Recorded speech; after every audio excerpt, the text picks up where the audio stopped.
to always start right away, and there we go. Okay, so welcome to my video. These are my thoughts on Star Wars: The Acolyte Season 1, Episode 4 Thoughts.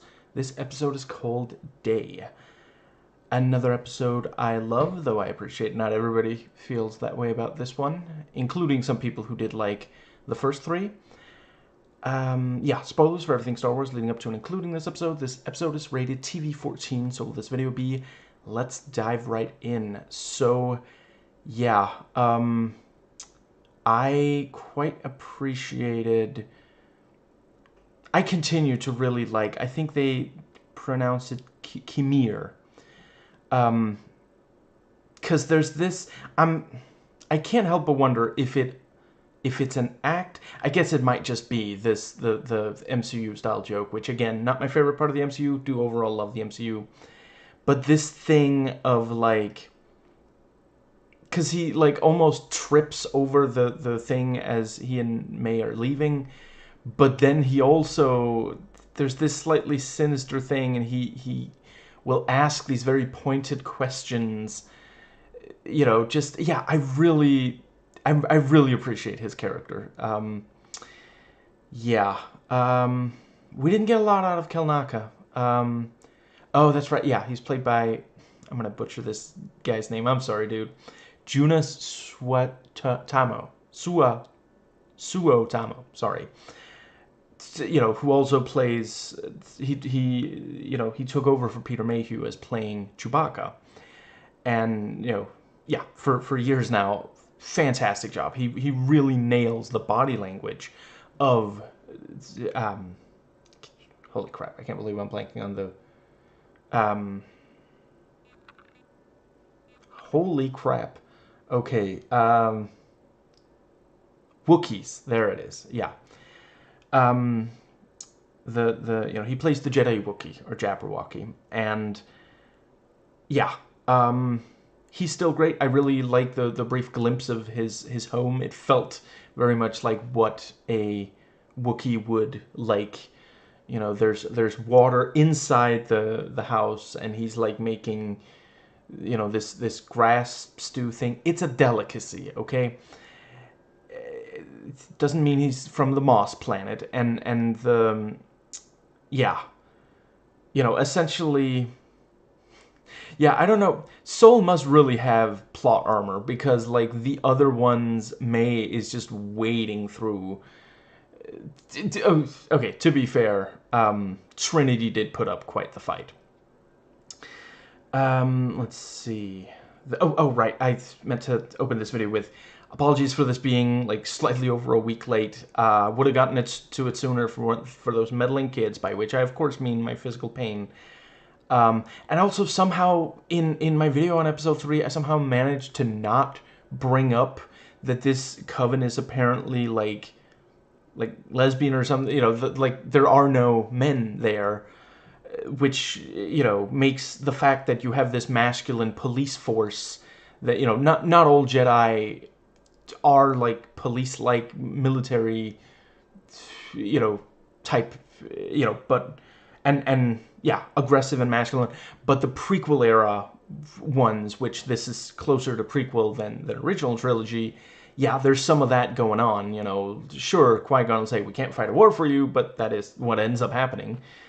Let's see, yeah, and somehow I also managed to not mention that, you know, this coven, like, there's maybe some Wicca going on, which, you know, I will admit, I only learned, you know, I don't know, maybe 5 years ago, you know, Wicca was in some ways like early feminism, and yeah, you know, patriarchy responded by torturing and killing, you know, these disobedient women, you know, and making up these absurd things about them. Just, yeah. Anyway, back to this episode. Let's see. Yeah.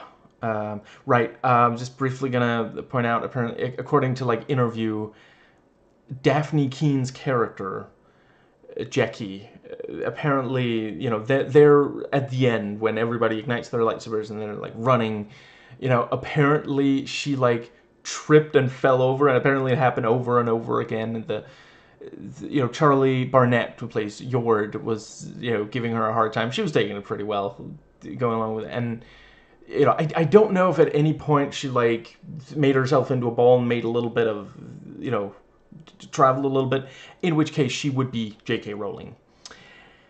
Let's see. Yeah, I appreciate this thing of, like, there's still a little bit of shady stuff going on with the Jedi. You have this thing of, like, we should tell the High Council, the Jedi Council, that we know from the other movies. Yeah, from the movies, from the prequels, and, elsewhere as well. But, yeah, we know they're not, like, if you're keeping secrets from them, and you are a Jedi, that is, because they're...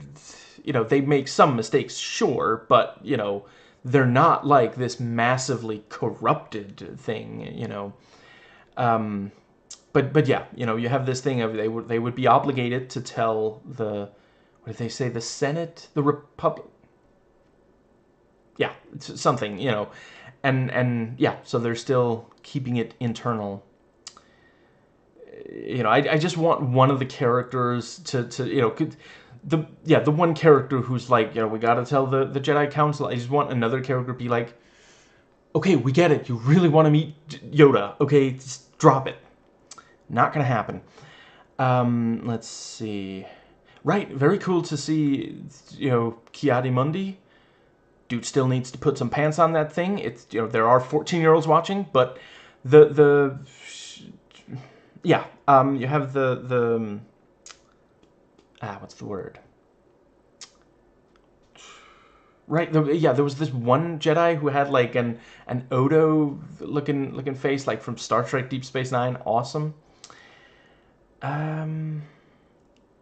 Yeah, I'll grant, one thing I saw some people really dislike about this episode, is this, it's, people walking through the woods for a while, and yeah, I can't really deny this was very much getting us from point A to point B type episode.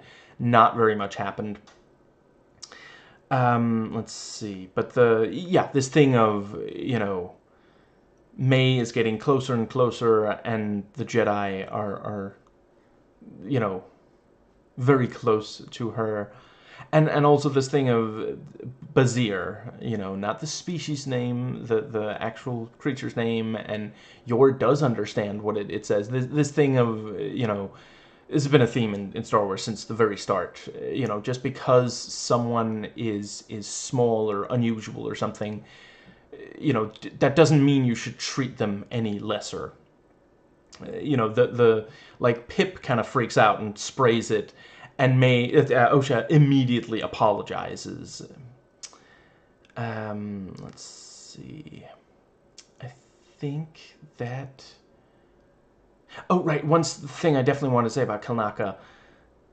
We saw that this, Kelnaka is not someone to be trifled with. Snaps this blaster rifle in half, like it's nothing. Like it's a Ritz cracker or something. And yet, the master, I guess we'll be calling him, easily dispatched. It doesn't look like there was even a fight. It just one slash. And I suppose it's possible that the master posed Kelnaka in the chair after, but it seemed to me like it was. I suppose it's possible that he, like, used a mind trick or talked Kelnaka down or something. But yeah, that really hypes up the master. Let's see. Yeah, I like the detail that the master just tosses away Osha and then engages, uses the force push against all the Jedi, because it is this thing of we still don't know 100% what it is the master wants. Let's see, we should ask Torgo.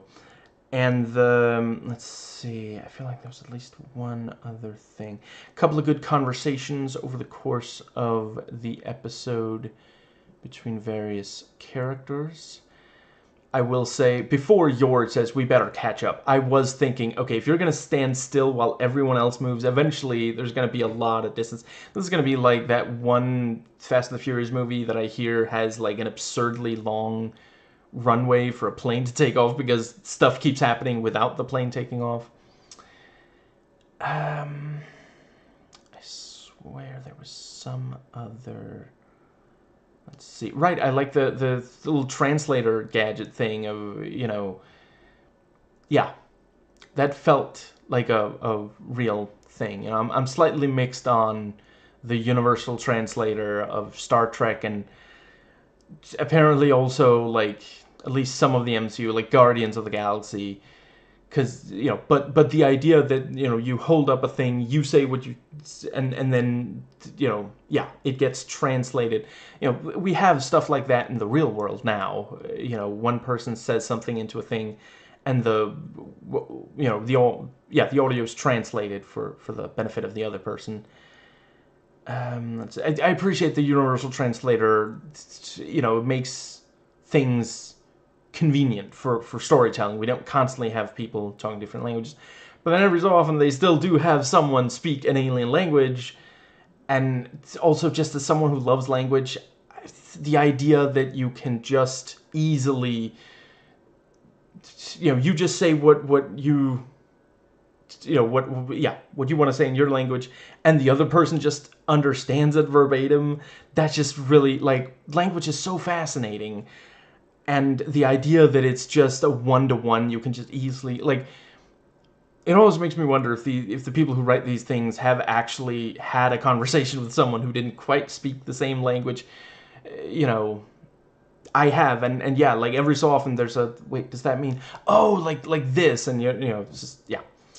I think that might, oh, right, I like that May, like, she didn't have to, like, trap Kimir like that. That was unnecessary, you know. That's just, like, he's in her way. She doesn't like that, so she gets rid of him in an effective way like that, you know. Like, it's not like there's gonna be a big fight between them. He doesn't have that kind of training. Let's see. And yeah, the fact that she used, you know, yeah, she knew that he would come running if she, like, cried out for help. Also, the episode showing how close the Jedi are to May by, you know, the noise being heard by, you know, the let's see, it happened with Basil for, yeah. I already, yeah, my ADHD diagnosis acting up, and I already forget if they also heard May scream when she was luring Kimir. I think they did. Yeah, I think that might be about what I had for this one. So, IMDb trivia. Basil is a tinnin, a cross between an otter and a beaver. Species was first mentioned Brian Daley's 1979 Star Wars novel Han Solo's Revenge. One of the Jedi who joins the mission is a Keldor, same species as Plo Koon. However, this Jedi is female and is named Ithia Pan. I did wonder about that.